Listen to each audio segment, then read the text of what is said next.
안녕하세요. 환경영향 평가 알아가기 5번째 시간입니다. 지난 회에서는 환경영향 평가의 운영 형태와 기능에 대해서 알아보았습니다.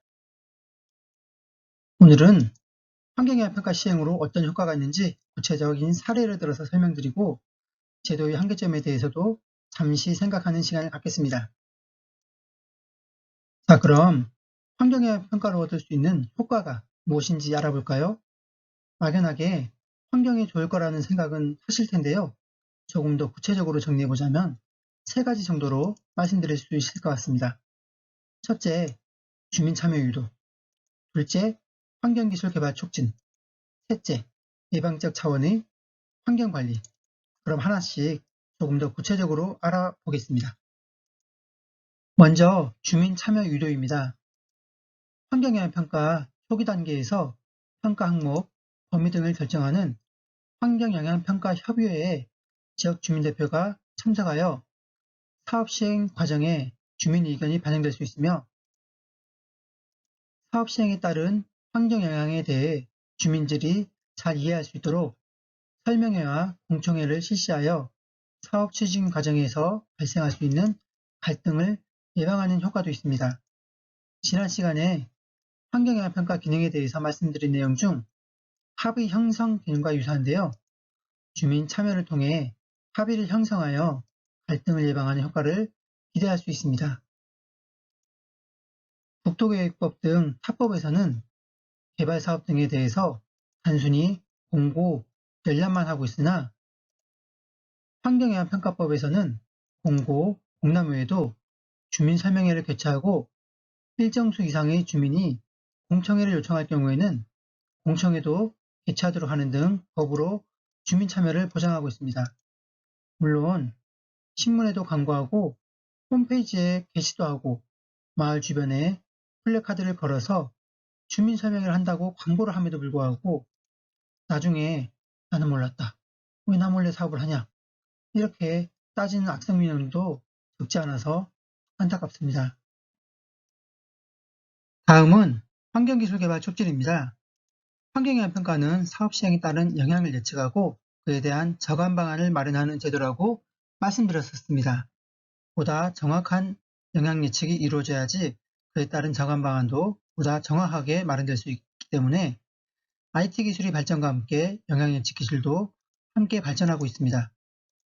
예를 들어 2차원으로 이루어지던 소음 예측을 아파트 층별 소음까지 예측할 수 있는 3차원 소음 예측 모델을 환경영향평가에 도입하게 되었으며 대기질 예측 모델도 연구기관을 통해서 꾸준히 개발되고 있습니다. 또한 환경오염 저감을 위한 환경기술 개발도 촉진하고 있습니다. 환경영향이 우려될 경우 우려되는 환경영향을 사업자가 해소를 해야 사업을 추진할 수 있기 때문에 환경영향을 줄일 수 있는 방안을 검토하는 과정에서 수처리 기술, 이거는 터널 폐수 처리 기술 개발 사례고요. 그리고 도로 소음 저감 기술 등을 개발하고 적용하면서 환경오염 저감 기술 발전을 유도하고 있습니다. 마지막으로 예방적 차원의 환경관리를 가능하게 하는 정책 수단으로의 효과에 대해서 알아보겠습니다.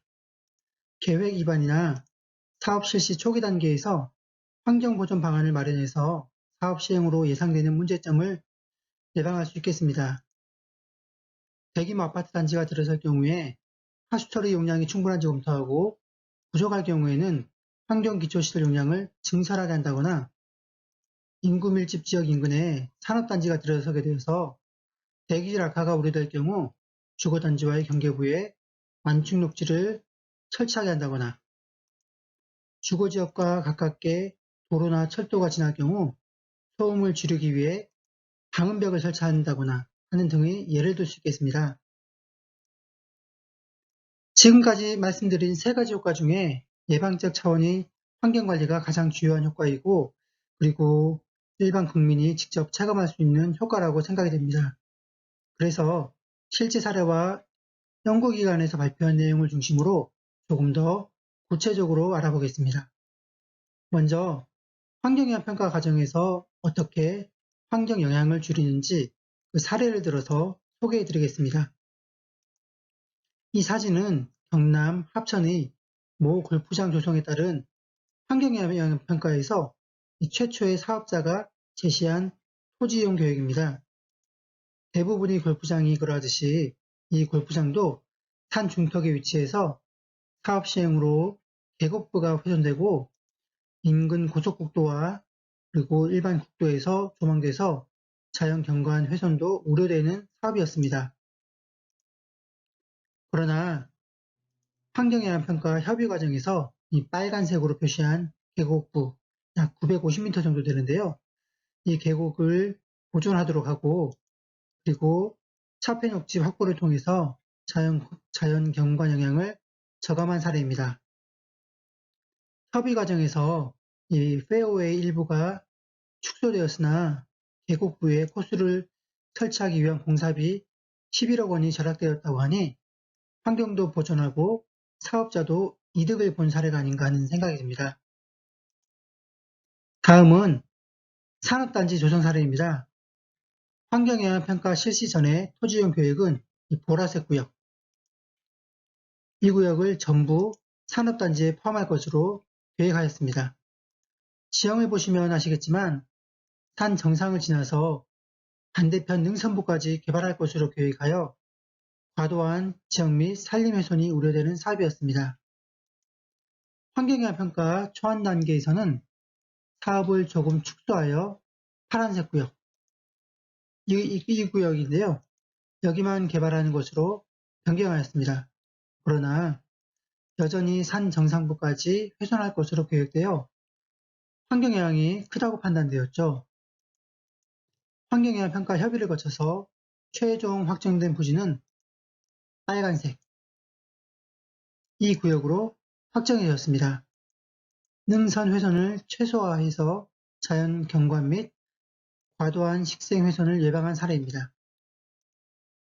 다음은 하천 조성 사례입니다.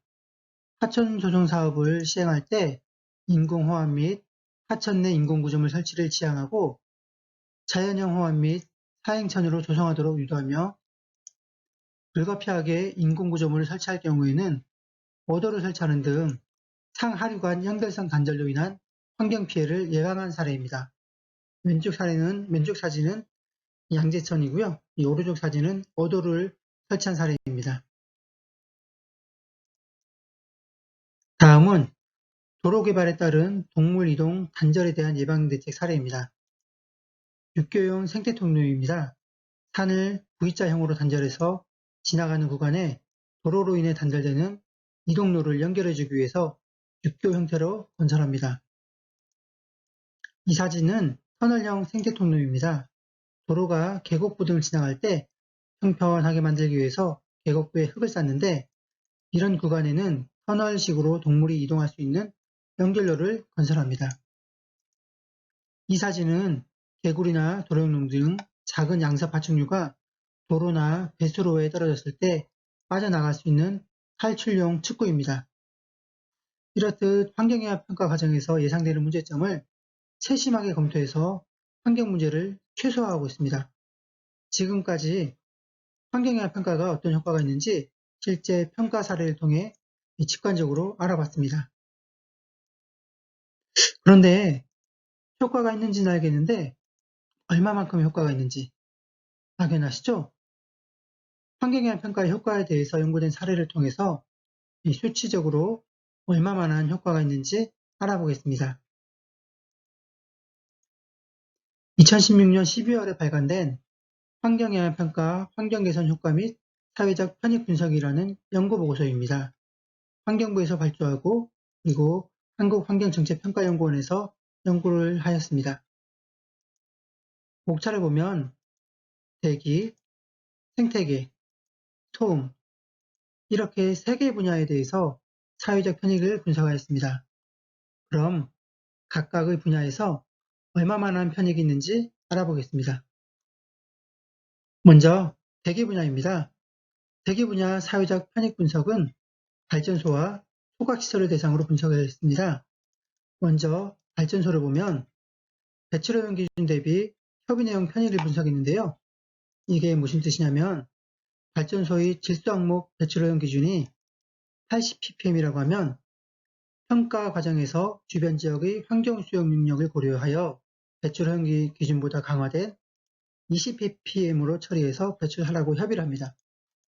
그래서 환경영향 평가를 하지 않았을 경우 80ppm으로 배출했을 텐데 환경영향 평가 협의를 함으로 인해 20ppm으로 배출하게 되는데 이로 인한 편익을 추정했다는 뜻입니다. 편익 추정 결과 연간 약 4조 6천억 원, 30년 운영 시 약 140조의 편익이 발생된다고 합니다. 화력발전소 47개소에 대해서 분석한 것이니 화력발전소 한 개당 평균 9,950억 원의 편익 효과가 있다고 판단할 수 있겠습니다. 얼마나 큰 돈인지 감이 잘 안 오는데요. 2016년 환경부 예산이 약 5조 6,900억 원이라고 하니 효과가 꽤 크다는 것을 알 수 있겠습니다. 다음은 소각시설입니다. 이것 또한 배출을 허용 기준 대비 협의 내용 편익으로 분석을 하였습니다.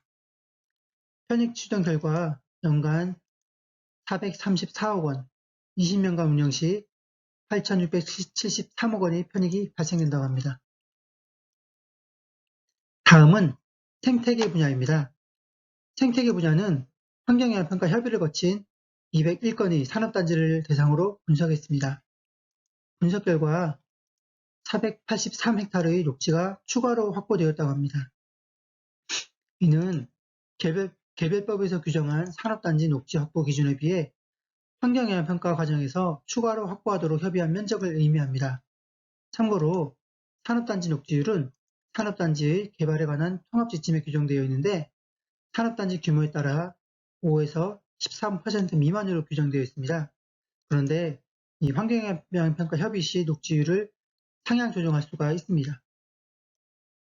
추가로 확보된 녹지 외에 식생이 우수하다는 등의 이유로 사업지구에서 제외된 면적은 359헥타르로 분석되었습니다. 추가로 확보된 녹지인 483헥타르를 합하면 총 842헥타르의 산림을 보존한 것입니다. 201개 산업단지에 대한 환경영향 평가를 통해서 보존된 산림 면적 842헥타르에서 발생하는 공익가치와 생산가치에 대한 편익 분석 결과 연간 338억 원, 20년간 6,758억 원의 편익이 발생한다고 합니다. 사용기능 외에도 산림 보존을 통한 비사용 가치는 604억 원으로 분석되었습니다. 마지막으로 소음 분야입니다. 소음 저감을 통한 환경개선 효과 및 편익 분석은 16개의 고속도로에 대한 환경영향 평가 사례를 분석하였습니다. 분석 결과는 표와 같으며 자산가치 측면에서 연간 38억 원에서 90억 원의 편익이 발생하는 것으로 분석되었고 소음으로 인한 정신적 피해 비용 절감은 13억 원으로 분석되었습니다. 정리해 보겠습니다. 환경영향 평가 협의를 하지 않았을 경우 대비 환경영향 평가로 인해 대기 분야는 30년간 약 140조 원, 생태계 분야는 20년간 약 6,758억 원, 소음 분야는 20년간 767억 원에서 1,800억 원의 편익이 있는 것으로 분석되었습니다. 실제 협의 사례와 연구 사례를 통해서 환경영향 평가 효과에 대해서 알아봤습니다.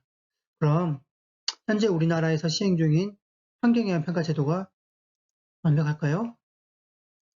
그렇지는 않습니다. 그럼 환경영향 평가 제도의 한계에 대해서 간략하게 알아보겠습니다. 제도의 한계에 대해서는 크게 3가지 정도로 정리할 수 있을 것 같습니다. 첫째, 불확실성. 둘째, 판단 기준의 모호성. 셋째, 대상 사업의 한정성. 그럼 하나씩 알아보겠습니다. 먼저 불확실성입니다. 환경영향 평가 시 사업 시행에 따른 영향 예측을 하는데 예측 기법이 한계로 미래 상황에 대한 정확한 예측이 어렵습니다.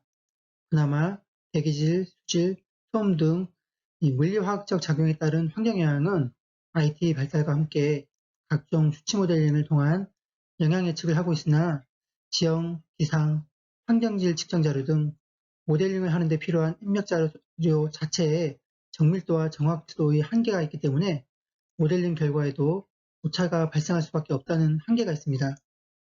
일기예보의 경우 관련 분야 전문가가 수천억 원에 달하는 슈퍼컴퓨터로 예측을 하는데도 일주일 후 날씨도 정확히 예측 못하는 것을 보면 환경영향 평가 때 하는 모델링 결과도 정확할 것이라고 기대하기는 어려울 것입니다.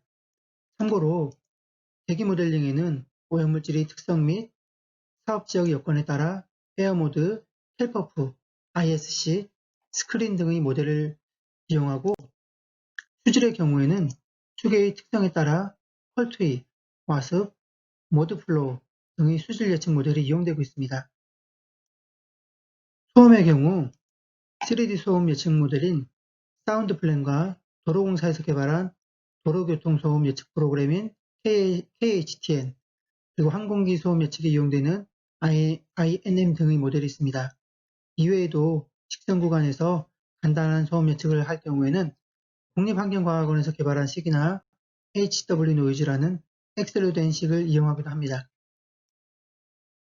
동식물상의 경우에는 서식지 적정지수 모델과 우리나라에서 개발한 하천 건전성 평가 모델이 있는데 다양한 생물종에 대한 습성 그리고 서식 조건에 대한 정보가 부족해서 예측에 특히 어려움이 많다고 합니다.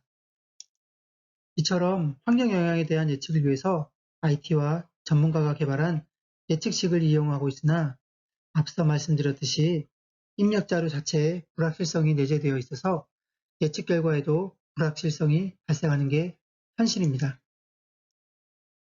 두 번째 한계점으로 설명드릴 것은 판단 기준의 모호성입니다. 경제적 편익에 비해 환경 가치의 계량화가 어려워서 대안 간의 과학적 비교 검토에 한계가 있으며 이로 인해서 개발과 보존에 대한 판단 기준이 모호하여 환경 보존에 대한 개인의 가치관에 따라서 직관적, 주관적 판단에 의존하는 경향이 있습니다. 그래서 같은 사업이라 하더라도 보는 이 경험, 그리고 환경관 등에 따라 영향이 크다고 판단될 수도 있고 작다고 판단될 수도 있습니다. 앞서 환경영향 평가의 효과에 대해서 설명드리면서 환경영향 평가에 따른 편익비용에 대해서 말씀드렸었는데요. 그 또한 여러 가지 가정을 바탕으로 분석된 결과라서 누구나 인정할 수 있는 보편타당한 결과라고 할 수는 없을 것입니다. 마지막으로 평가 대상 사업의 한정성이라는 한계점에 대해서 알아보겠습니다. 우리나라는 환경영향 평가 대상을 법에 목록하여 놓고 그 계획이나 사업에 대해서만 환경영향 평가를 실시하고 있습니다. 그래서 개발계획이나 사업에 대한 최상위 계획인 도시기본계획 등 환경에 영향이 큰 계획임에도 환경영향 평가를 받지 않는 경우가 종종 있습니다. 그리고 도시지역에서 개발 사업을 하는 경우 환경영향 평가를 받지 않도록 되어 있고 도시지역이 아니더라도 최소 5,000제곱미터 이상만 소규모 환경영향 평가를 받도록 규정하고 있어 환경적으로 민감한 지역에서 이루어지는 소규모 개발 사업으로 환경 피해가 발생하는 경우를 언론에서 쉽게 접할 수 있습니다. 참고로 현행 환경영향평가법에서는 전략 환경영향평가는 116개 계획, 환경영향평가는 126개 개발사업, 소규모 환경영향평가는 도시지역을 제외한 지역에서 최소 5,000제곱미터 이상을 평가 대상으로 규정하고 있습니다.